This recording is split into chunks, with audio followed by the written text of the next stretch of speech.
ജയിലിൽ നിന്ന് ഇറങ്ങി. കാശ് വേണ്ടെന്ന വാസുനാരുടെ ഓശാരം വേണ്ട.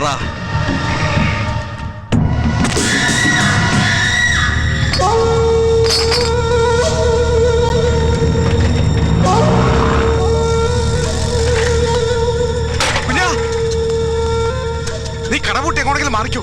എന്തിനാ? എടാ വാസ ജയിലിൽ നിന്ന് ഇറങ്ങിയിട്ടുണ്ട്. അമ്മേ, അതിന് ഞാനെന്തിനാ പേടിക്കുന്നേ? നീ ഒരുത്തൻ സാക്ഷി പറഞ്ഞോണ്ടല്ലേ അയാൾ ജയിലിൽ പോയത്. അയാളെ തന്നെ വിടുവാ. ചേടാ, കണ്ട കാര്യം മനുഷ്യന് കോടതി പറയാൻ പാടില്ലേ? പട്ടാ പോലെ ഒരു പെണ്ണിനെ പുഴക്കരയിട്ട് നശിപ്പിക്കുന്ന കണ്ടാ കണ്ടില്ലെന്ന് പറയാൻ എന്നെ പോലെ ചങ്കൂറ്റുള്ള ആണുങ്ങൾക്ക് പറ്റുമോ? എടാ അവന്റെ സ്വഭാവം നിനക്കറിയില്ല. ഈ ഗ്രാമം മുഴുവൻ അവന്റെ പേര് കേട്ട പേടിച്ച് വിറക്കും. കാണാൻ കൊള്ളാവുന്ന പെമ്പിള്ളേരൊക്കെ അവന് പ്രാന്ത. ആ പ്രാന്തക്കാരന്റെ അമ്മയുടെ പെണ്ണെടുത്ത് മതി. ഇവിടെ കാണാൻ കൊള്ളാവുന്ന പെമ്പിള്ളേർക്ക് ജീവിക്കണ്ടേ? അവനെങ്ങാനും ഇതിന്റെ പേരിൽ കണസാവസ പറഞ്ഞ എന്റെ അടുത്ത് ഒന്നല്ല ചവിട്ടുകുട്ടിയെ പൊടലേക്ക് വിളിച്ചറിയില്ലേ? കർത്താവ് എന്ത് പറഞ്ഞ പിന്നെ മനസ്സിലാക്കുക. എടാ നീ വന്ന് ബൂത്ത് പൂട്ടി പോട കുഞ്ഞ, വെറുതെ ചാകാൻ നിൽക്കണ്ട. ഓ എന്റെ തോമേട്ടാ, നിങ്ങൾ ഇങ്ങനെ പേടിച്ചാൽ എങ്ങനെയാ? ഒന്നുമില്ലെങ്കിൽ നമ്മളൊക്കെ നെഞ്ചും പിരിച്ചെടുക്കുന്ന ആണുങ്ങളല്ലേ. ഒന്നുകൂടെ മാറിക്കേ, കട പൊട്ടിക്കോട്ടെ. പൊട്ടിക്കോ. ഞാൻ പോയി ഫോൺ ബില്ല് അടച്ചിട്ട് വരാം. ആ വാസം അന്വേഷിച്ച് എന്നെ കണ്ടില്ല എന്ന് പറഞ്ഞാൽ മതി. ഞാനായിട്ട് എന്തിനാ ഇവിടെ ഒരു ചോരപ്പുഴ ഒഴുക്കണേ? നീ വേഗം പോയിക്കോ. അല്ലെങ്കിൽ വേണ്ട, ഒരാഴ്ചത്തേക്ക് ആയിക്കോട്ടെ. ഞാനേ പഴനിക്ക് പോയിട്ട് വരുന്ന വഴി വേളാങ്കണ്ണി പോയി ഒരാഴ്ചത്തെ പാട്ടുകുർബാനിൽ പങ്കെടുത്തിട്ട് വരുള്ളൂ എന്നോട് പറഞ്ഞേക്ക്. പിന്നെ ഞാൻ വരുന്ന വഴിക്ക് അവനോട് എന്റെ കണ്ണിപ്പെടാതെ നടന്നോളാൻ പറ. അവനെ കണ്ടു കഴിഞ്ഞാൽ പിന്നെ എനിക്ക് നിയന്ത്രിക്കാൻ പറ്റുന്നില്ല. അടിച്ചു കട പൊട്ടുന്നില്ലേ എന്നാ അവിടെ?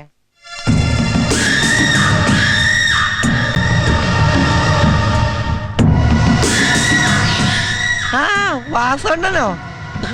ഇത്രയും കാലം എവിടെയായിരുന്നു? 100 ആയുസാ.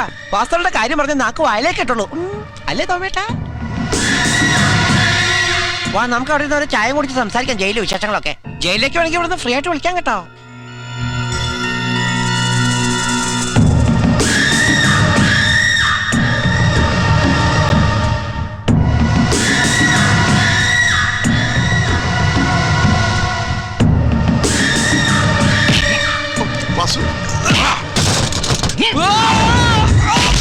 വേണ്ട വാസു, പാവമാണ്.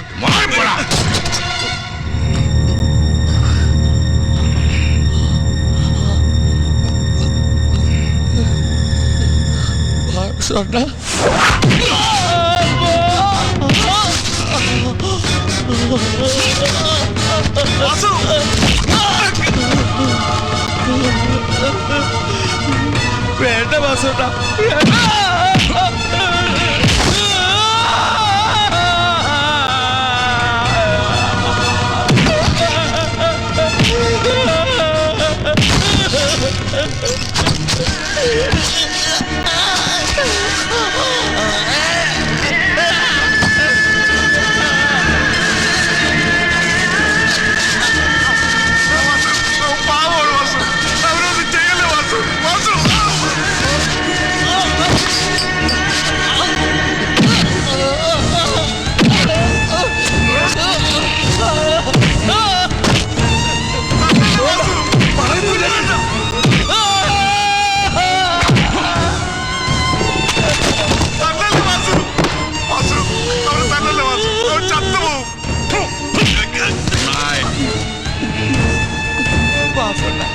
തല്ലല്ലേ വാസുവേണ്ട. പോലീസുകാർ ഒന്ന് ചോദിച്ചപ്പോ ഞാൻ അറിയാതെ പറഞ്ഞു പോയതാ. ഇനി എന്നെ ഒന്ന് ചെയ്യല്ലേ വാസുവേണ്ട.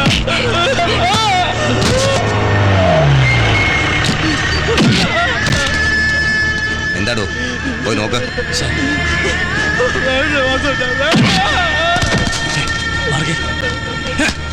എന്ത് നടക്കുന്നത്? എഴുന്നേറ്റ് കിടക്കാൻ ജീവനില്ലാത്ത പാവത്തിനെ തല്ലുന്നോ? കേരള വണ്ടിലോട്ട്.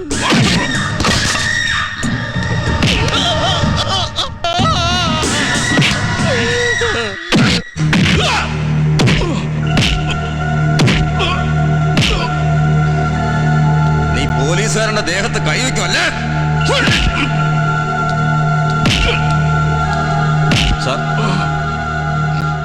എന്താടോ? ഞങ്ങൾ വാസുവിനെ കൊണ്ടുപോകാൻ വന്നതാ.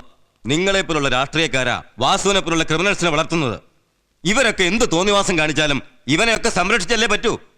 പാർട്ടിക്ക് വേണ്ടി തല്ലാനും കൊല്ലാനും ബോംബെറിയാനും പോകുന്നതിന്റെ കടപ്പാട് അല്ലേ? സാർ എന്തിനാ വെറുതെ എഴുതാപ്പുറം വായിക്കുന്നേ? ഈ കേസിൽ വാസുവിനെതിരെ റിട്ടേൺ ആയിട്ട് ഒരു കംപ്ലൈന്റും ഇതുവരെ ഇവിടെ കിട്ടിയിട്ടില്ലെന്നാ ഞങ്ങളുടെ അറിവ്. മാത്രമല്ല, വാസു ഉപദ്രവിച്ചു എന്ന് പറയുന്ന വികലാംഗൻ തനിക്ക് പരാതിയില്ലെന്ന് എഴുതി തന്നിട്ടുണ്ട്. അതങ്ങോട്ട് കൊടുക്കു വക്കീലേ.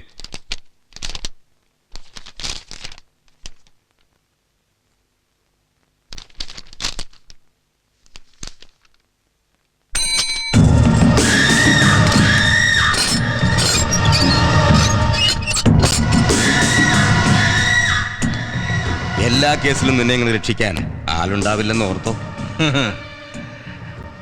വാസു കേസുണ്ടാക്കാറുണ്ട്, പോലീസ് പിടിച്ചിട്ടുമുണ്ട്. പക്ഷെ തല്ലുകൊള്ളുന്നത് ആദ്യമാ. പോട്ടെ സാറേ.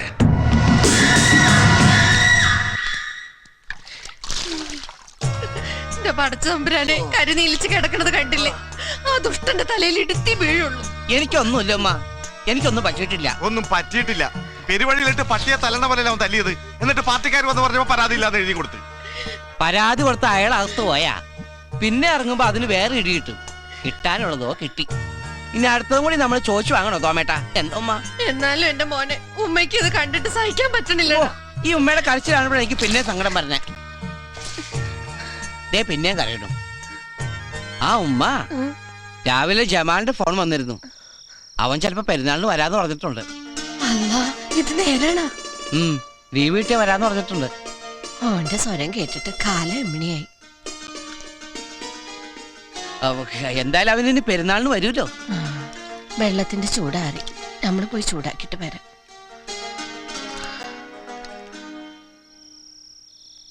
ഞാൻ വിഷയം മാറ്റിയതാ. ഉമ്മാനെ ഒന്ന് സന്തോഷിപ്പിക്കാൻ വേണ്ടി മനഃപൂർവ്വം ഞാൻ ജമാലിന്റെ കാര്യം പറഞ്ഞ. എത്ര കാലം എന്ന് വെച്ചാ ഉമ്മാനോട് ഇങ്ങനെ കള്ളം പറയുന്നത്? പിന്നെ ഞാൻ എന്താ പറയേണ്ടത്? ഉമ്മ കാത്തിരിക്കണ ഉമ്മാടെ മോൻ മരിച്ചുപോയെന്ന് പറയണം.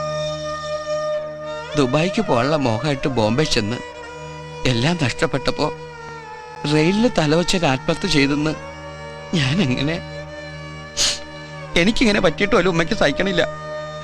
അപ്പൊ പിന്നെ ഉമ്മയുടെ മോൻ ജീവിച്ചിരിപ്പില്ലെന്നറിഞ്ഞ ഉമ്മയുടെ കണ്ണീരാണ്. എനിക്ക് വയ്യ തോവേട്ട.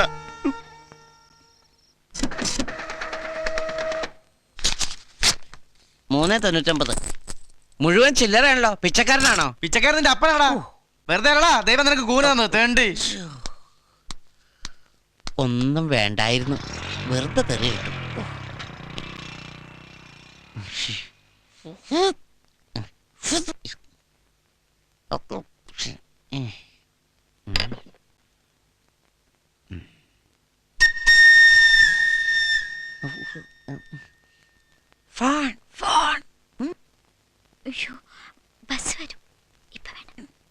ആരും കാണില്ല.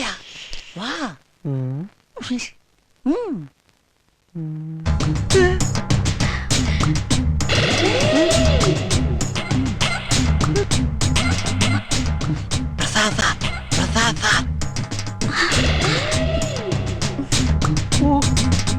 ദൈവമേ, ഇവൻ അടുത്തിടിക്കുള്ള ടെൻഡർ ക്ഷണിക്കണ, അതും സർക്കിളിന്റെ മോള്.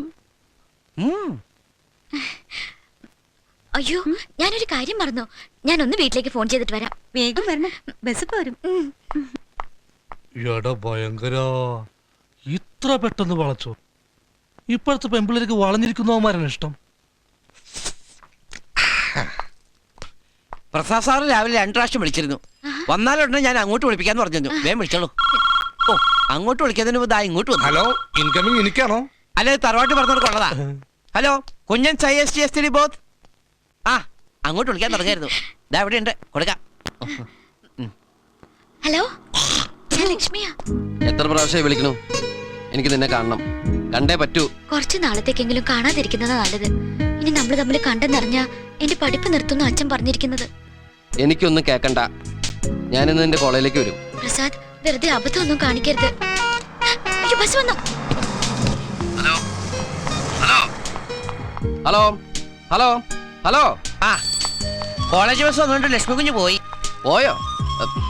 എനിക്ക് അവളെ കാണണം, അല്ലെങ്കിൽ എനിക്ക് ഭ്രാന്ത് പിടിക്കും. പ്രസാദ് സാർ വിഷമിക്കണ്ട. നിങ്ങൾക്ക് തമ്മിൽ കണ്ട് സംസാരിക്കണം, അത്രയല്ലേ ഉള്ളൂ. അതിനുള്ള വഴിയൊക്കെ ഞാൻ പറഞ്ഞുതരാം. ഓ ശരി.